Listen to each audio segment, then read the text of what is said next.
It's good to be here this morning. I always like coming to church. I always really enjoy coming and spending time with, friends and family and just people who typically think the same way that I do and enjoy some of the same things that I enjoy. But just that we gather here together on one morning to worship God together is probably my favorite thing. And especially this church in specific, I just wanted to make mention that we are very blessed at this church. Joel, who's away on vacation, is a phenomenal man of God. And I've been to a lot of churches, and really we are blessed to have him here. And I really wanted to say that at this point in the sermon, because it's being recorded and he's going to watch it and I want to get brownie points. So we can actually edit that part out and then we'll be good. But in all seriousness, we are really blessed at the pastor, the session, the leadership of this church. And more importantly, I do a lot of volunteer events and things with the youth, and it's amazing to see how you show up every time. You're always willing to help out and be involved in the community and do these amazing things. And before I start this morning, I just want to say, this is an amazing church. And I'm very happy and blessed that I'm able to work here and get paid to spend time with you guys. So thank you very much. I appreciate that.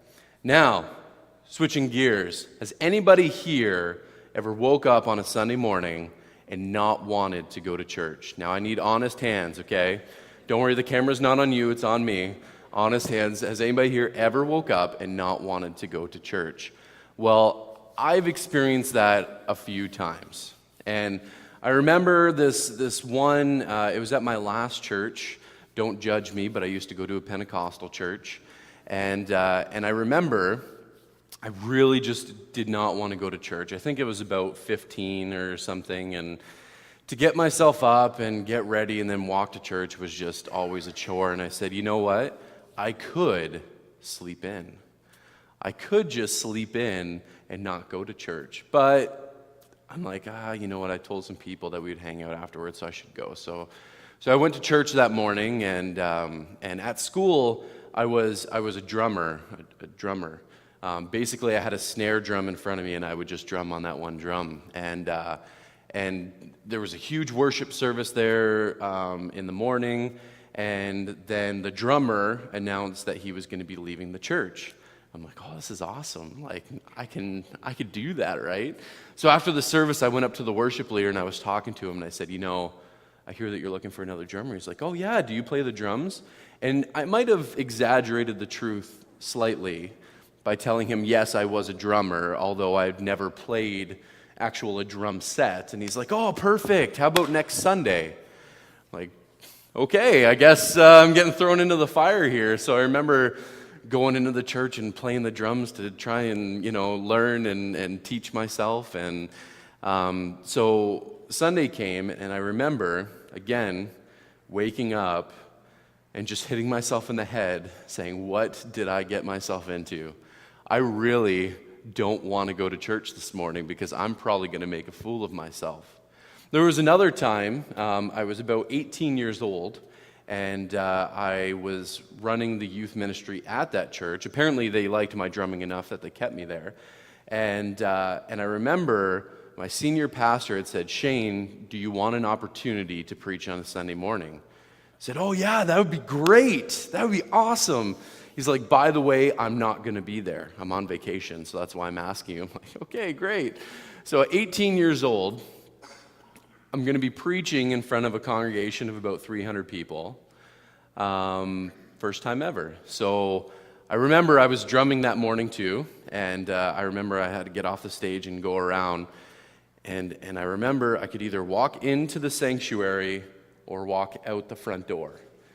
And I remember thinking, which way should I go?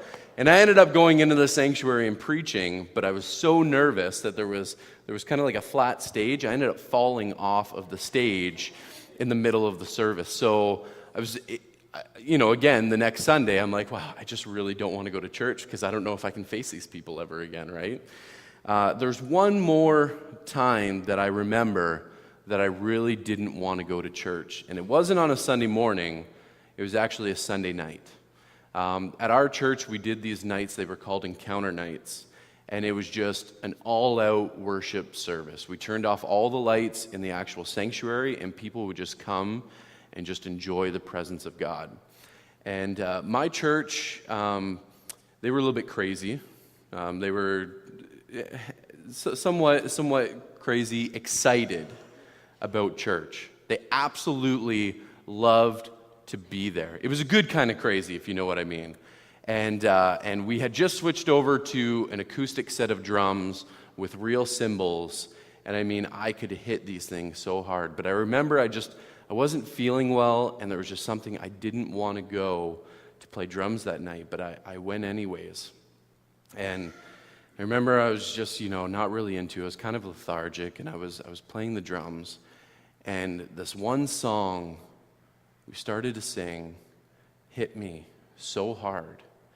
And I've never experienced anything like this, but I fell off of the drum seat down onto my knees and just started to cry. And I couldn't explain it. I had no idea really what was going on, but I just started to cry. And the most vivid I've ever heard God's voice in my life, He was calling me to ministry. That was the first experience I really had with God, that He said, "This is where I want you to be." And what was really significant about that is before that, I had a choice to make, that I didn't want to actually be there. I didn't even want to go to church. But when I did that and followed what I felt was right, God met me halfway. So this morning we're going to be talking a little bit about worship. Throughout the summer, we're going to be going through the Psalms. And so today we're actually talking about Psalm 92. And although for Psalm 92 we don't actually know who the author was, we do know it's the only psalm in the Hebrew text that is said to be set aside for the Sabbath day. So it's an interesting psalm, and as I read it, it started to inspire me. So we're going to plug through it a little bit. The psalm starts off saying, "It is good to give thanks to the Lord." It is good to give thanks to the Lord. Now, through generations, the word good has changed a little bit. It means something slightly different, or people use it in different ways. And I have to be careful with this one because my mom is up there in the balcony. But growing up, did you ever have where your parents would say, "Eat your vegetables, they're good for you"? Yeah, I think everybody's, unless you like vegetables, then I guess they wouldn't have to tell you that, or you should do this because it's good for you. I heard it's good for you a lot growing up, and when you grow up, and when people say that to you over and over again, where it's something that you don't really want to do, but they say it's good for you, you begin to almost resent that word, because you're like, it's almost like every single time somebody says it's good for you, I'm not going to want to do it. But really, the true meaning of good is that it's pleasurable to do, that it is actually good for us. It feels good. It's an emotion. It's feeling good.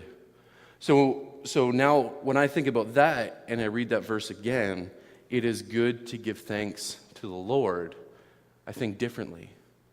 I think it feels good to communicate with God. It feels good to worship God.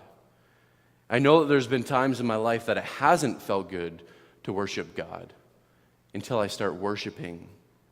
Once I begin to actually worship Him and show up, He shows up, and then it feels good. Now, there's a second meaning to that, which is it actually is just good for you to worship God. It's a healthy thing for us to do. It's like the eating vegetables in our relationship with God. It is good for us to worship God. It is good for us to thank Him for the things that He has done for us. Now, the psalmist kind of continues to talk about not only were they giving thanks to God, but there was music. Now, I absolutely love music. And going back, I remember the first time I ever stepped foot into a church. Now, I was into rap, alternative, some heavier stuff. And my first experience with church music was kind of, how should I say this? It was kind of Presbyterian? No, I'm not going to say that. I like our worship here. I really do. It was kind of like old school country, a guy on a guitar, and I'm not a country fan. Don't judge me. I apologize to all those country fans. And I just said, you know what? That's just kind of not my style, right? And so at the time, there was a youth leader there, and her name was Tara, and I'll always remember Tara. And she said, well, what kind of music are you into? And I said, well, more rap and, some heavier stuff. And she's like, oh, I have Christian rap and all this stuff. I'm like, okay, I'll be willing to listen to it. And we were driving in her car. I forget where we were going, and she put in a band, and some of you might know it, DC Talk. Does anybody in here know a band called, I have somebody waving to me back there, and there was a song, just in case you need to get a hint where this is going, the name of the song was Jesus Freak, and it was all talking about how we just absolutely are radically in love with Jesus, and he started singing, and it was one of the worst songs I have ever heard in my life, and I pressed the eject button in her car, and the CD popped out, and I rolled down the window, and I threw it out the window. So that was my first experience ever with Christian music. Later on, I began to actually enjoy Christian music, and I remember we went to a conference, and there was a band there that was called Tehillah Toronto, and just phenomenally talented musicians. They were absolutely amazing. And something significant for me is I got to meet the drummer afterwards, and he gave me his drumsticks and signed them for me. So that was really cool. And the interesting thing is I was still kind of new to this whole process of worshiping God. And I was getting really frustrated because there was one song that I loved the music to, but the lyrics kept on driving me insane because they kept on saying this one word over and over and over again. I didn't know what it meant. And the word was Yahweh. I kept on saying, for a worship song, they sure do talk about Yahweh a whole lot. And they laughed at me for a little bit and realized that's God that they're singing about. I'm like, oh, sorry, I didn't know that. That was just another name for God. But I ended up exploring worship a little bit more. And I began to drive. I got my license eventually. And even now, if you wave to me while driving, I probably won't be paying attention because I'm trying to pay attention to the word, the road, and the music that's blaring in my car, which is usually some form of worship music or something like that, because I love worshiping God in everything that I do. Any opportunity, every chance that I have, I love to worship God. You see, worship means something more to me than just coming on a Sunday morning and singing a few hymns or singing a few songs. It means more to me than playing an instrument.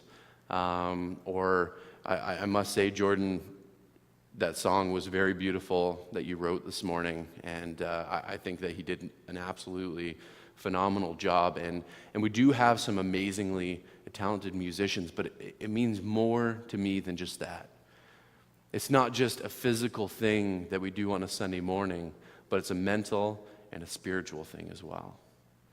And something that somebody said to me one time that's kind of stuck with me is that worship gives us the chance to say publicly to God what we're saying privately to God.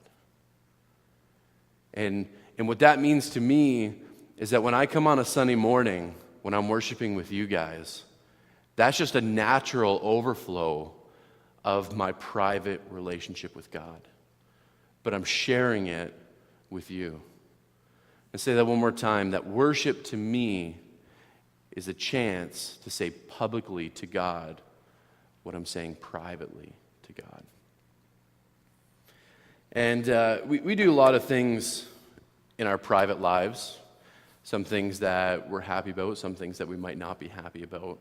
And as I begin to think about my private relationship with Jesus, I begin to think about some of the other things that I have a relationship in my private life. Some of the idols or some of the other things that I might worship in my life or revere or hold high. And I begin to, because sometimes I kind of get lost in the day. I remember growing up when my parents would always say, oh, just wait till you get older. Time flies, and I'm like, okay, yeah, whatever. Like, this, I'm getting the spiel again. And now that I am getting a little bit older and I have a baby, today is actually Paige's 1-year birthday. So it's kind of crazy to believe that she's already a year old. And I'm like, where did that year just go? I have no idea what I did in this last year. It feels like we just got her and she's already a year old. So I now understand how time flies, and sometimes life gets busy and you forget about things or you're not checking up on things and you're not regularly seeing the things that you are doing in your private life. So what I want to do is I want to talk about 3 of the areas in our life that we might worship other things. The first area is things that make our life easier. Now, I don't know if this is just a man thing, but I love things that make my life easier. If I get to sit down and relax more than I get to work, I'm going to buy that thing, okay? Love easier things. So, one of the big things in life that makes our lives easier, or some of our lives easier, sometimes it makes our life more complicated, is a cell phone. Who here has a cell phone? Out of those of you that have a cell phone, who here has a smartphone? Smartphones are too smart for their own good. I'll tell you that. I remember a time in my life when email was like actually mailing somebody. When you emailed somebody, it would be a few days before you got a response. Now, sometimes I'll get an email from somebody, and if I don't respond the same day, they're calling me asking if everything's okay. It's like, everything's okay. I just didn't want to respond to your email yet. So I will get back to you. Don't worry. Be patient with me. But there are things in our lives that we have that make them easier. And sometimes we begin to rely on those things. Electronics is a big one, if it's a cell phone or a computer, but it could be cars. I mean, cars definitely make our lives much easier. Sometimes, if it's an older car, it can bring more stress into your life as well because of repairs and oil changes and stuff like that. But cars definitely make our life much easier. I was watching a commercial the other day, and Ford has this new thing that parallel parks for you, and I'm just shaking my head, just thinking one more thing to go wrong in a car.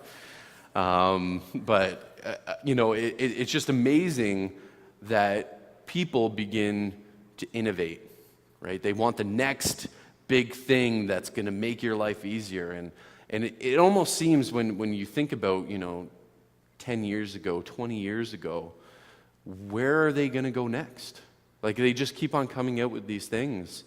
Like, my fear is one day they're just going to have robots that are going to do my job. And they already have in some of the car factories, robots that are doing the job of 5, 10 men.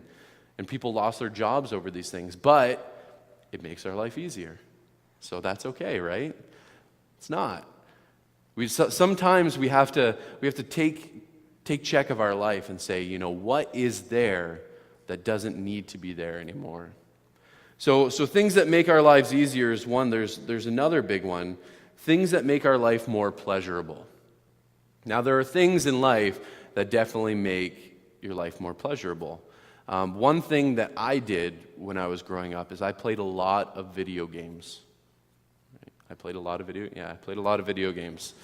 A lot of video games. I spent a lot of time in my room, playing my Nintendo 64, pretending I was 007 in Fantasy World and saving the world. And, I even sometimes when I'm at home and Katie's there and she's like, "Are you done yet?" I'm like, "I'm saving the world, hun. 5 more minutes, please." And video games can definitely make your life more pleasurable. TV sometimes can make your life more pleasurable because it gives you something to do when you're bored. Another thing, and this was the largest bill that I had in my wallet, so I only had a 5, sorry, is money. Sometimes money can make your life more pleasurable, right? If you can go on a trip, a vacation, if you can buy that new cool gadget that you wanted, the new phone that's going to make your life easier, they kind of begin to roll over into one another. But the thing with things that make your life more pleasurable is they only make your life more pleasurable for a season, right? We all know that. For example, all my family was up. We have about 13 people up in our apartment. It's pretty crammed, but we love each other, so it's okay. And last night, I'm like, I really want Popeye's chicken. I've been watching the commercial. I really want some Popeye's chicken. Now, the closest Popeye's chicken is Cambridge to here. So we drove to Cambridge to go and get Popeye's chicken for 13 people. And it's funny because seeing all this money that I worked so hard for come out of my wallet and slowly give to this man at the counter, and I'm just thinking, I worked so hard for all this money, but it's going to bring pleasure because this chicken is going to be awesome. It's going to be so good. And we got home and we mowed this chicken, and now there's no chicken left. And now I have no money either to buy more chicken. So all these things that made my life so pleasurable are now gone. And now all I have is stomach ache from all the grease that's in there, and now I'm feeling the pain.